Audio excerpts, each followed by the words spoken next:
Speed. All right. Action, take one. So there's been a lot of discussion lately for new agents that are getting started on should you join a team or should you maybe join a brokerage where you work as a solo agent individually.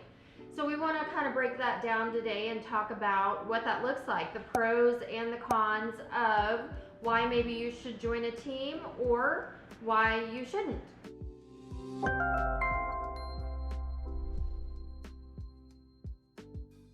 As a new agent, it's overwhelming because it's like you don't know where to start. I think being a solo agent is really intriguing for a lot of people because you are your own boss, right? You don't have anybody to answer to, and there's a lot of things that you don't realize that go on behind the scenes, have to be done on a daily basis to be a successful agent.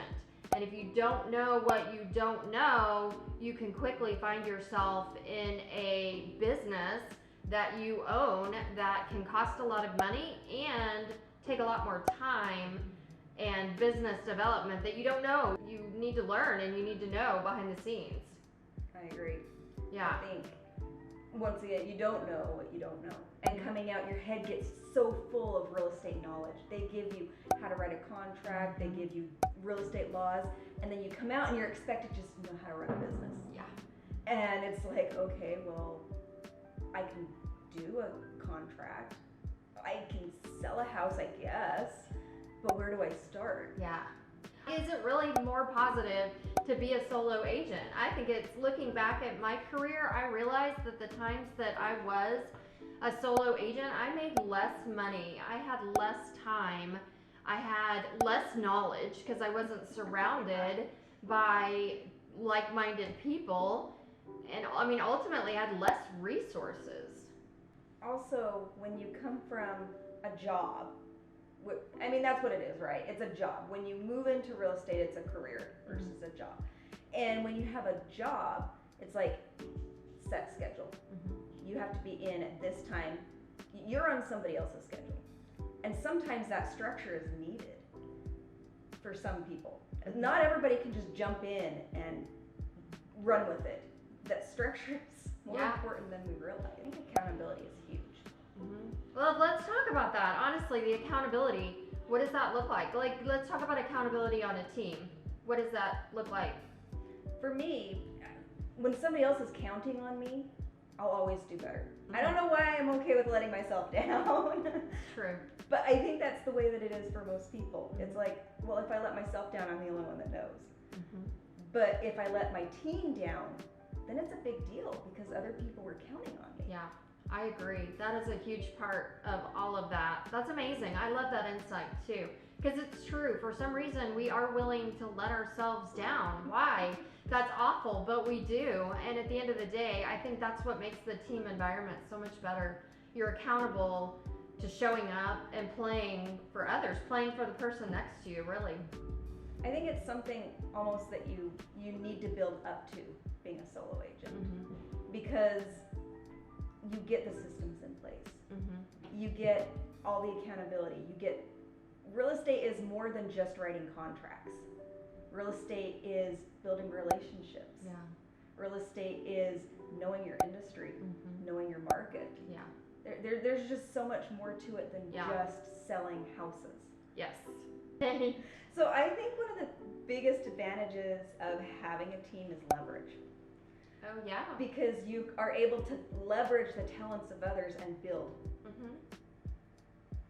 It's having that network and having that group of like-minded people who inspire you to do better. Even like, let's talk about our listing agreement or our listing presentation that you and Todd use. It is daunting to create things like that alone, right? You're like, oh my gosh, I have to answer these calls. I need to do all these things I need to do. And I've got to build out this listing presentation that needs to be better than all of my competition. But there's so much peace of mind when you have teammates to call up and say, hey, I know you need this too. Let's do it together. And then it just seems like the ideas kind of keep flowing. So that's my biggest joy that I have with having a team, is having those people that I can bounce ideas off and build things together. Because you're only one person, and you can't be expected to do everything. Yeah. And so when you have somebody else there, not necessarily holding your hand, because that's not what we're looking for.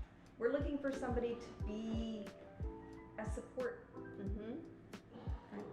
Yeah, it is. And having, even like, you know, if you're on a team that has transaction coordinators and listing coordinators, just knowing that you have somebody there to help you do those contracts, somebody that you can reach out to if you've got an option period ending and you're like, oh my gosh, I'm driving, it's 4:30 and I need to get this document done. You can imagine if it's just you are pulling over at the side of the road and making it happen right then and there.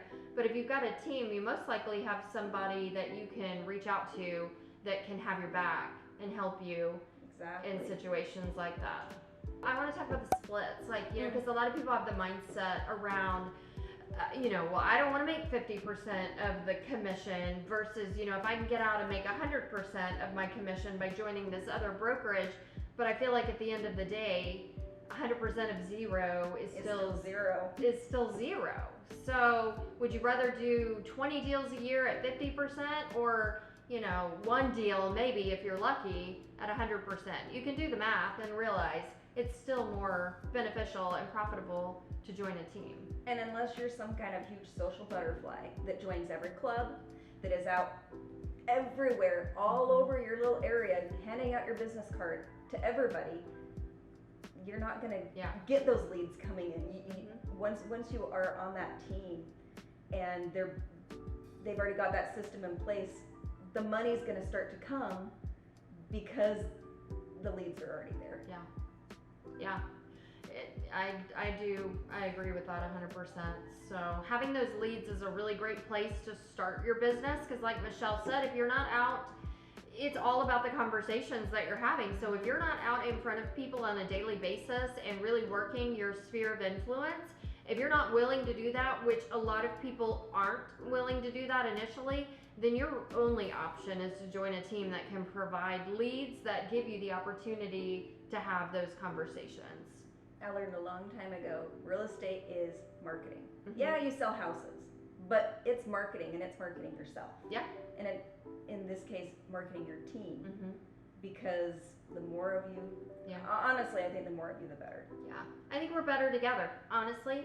It's just being better together and realizing that it's, you know, you're one person, which, you know, if you're a master marketer or a master networker will serve you well. But if you're not and you're trying to learn real estate at the same time, we're better together. I think with the splits, it really is mindset. Yes. Mindset's huge in the splits, because really it doesn't matter if your split is the 90%, 80%, 50%. You're gonna make more money in the beginning, right? If that system's already in place.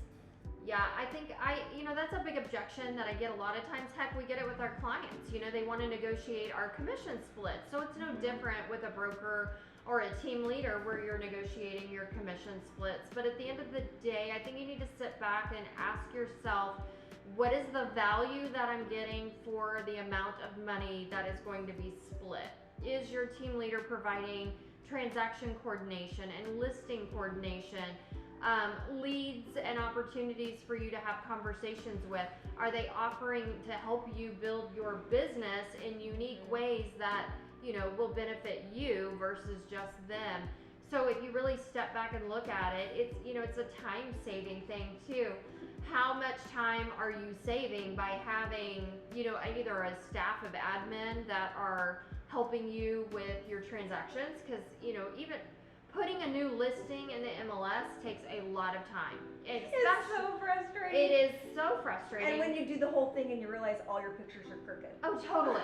It's a nightmare. And it is, especially if you're a new agent and you've never done it before, it takes hours. And coming up with a listing description. Oh, totally. I hate that. You have to then describe the house. All of a sudden now I have to be an author? Exactly. What? It's true. It's true. There's a lot of details there. And if you really look at your trading time for dollars, you know, you might have a lower commission split by being on a team, but how much time are you saving? And that's really where I think it comes down to, you know, how much value are they bringing? Are you able to get off at 5 o'clock every day, go home, be with your family, do the things you want to do, and allowing a transaction coordinator or a listing coordinator to do those other details? If yes, you need to kind of evaluate the value that you're getting behind that. Yeah. I can think of times too, we've had agents that are just starting out in the business that are on our team that have had lockbox problems. You're standing at Yes. you're standing at a house and you have a client standing there with you and you can't get into the house and you really don't know what to do. And you know, I have had so many of those calls where these agents reach out and they're like, I don't know what to do, but we can navigate it with them, and just having that help, because there is nothing worse than standing at a door with a client that is so excited to see a house and you're like, I can't open the door. And you're trying to impress them. And you're not. and you're and you can't even open the door. The sweat is like rolling down your face. You're like, oh my God, having a small panic attack. There's so much. I mean, I've been in this situation too, and it's like, hold on, and you call somebody, and they can walk you through it and usually help you, you know, figure it out. And it doesn't mean that you're a bad agent. It doesn't mean you can't write a contract. It just means the stinking box wasn't working. Totally happens. These are the reasons I find being on a team to just be magical versus doing it on my own. But I've done both. I've been a solo agent. I was a solo agent for a very long time until I came to my senses and kind of realized, wait, we're better together, so we really should kind of look at this team element and build a team. So I think being on a team truly has more pros than cons. And having that team there to kind of support you. We celebrate the wins. We get together on Fridays. We have Friday fun days. You know, we put out content together. We talk about, you know, the topics of the week, whatever it is, but we celebrate the wins of that week. And I think that is something, there's something magical that happens when you have that team to kind of be there to celebrate with you. A team that feels like family. Yeah. That's really important, I think, when you have that cooperation with each other, and everything you do is like supportive. Yeah. I truly believe, honestly, that people in this industry, with the way the market is and the shifting, I think for people to really succeed in real estate, you either need to grow a team or you need to be on a team.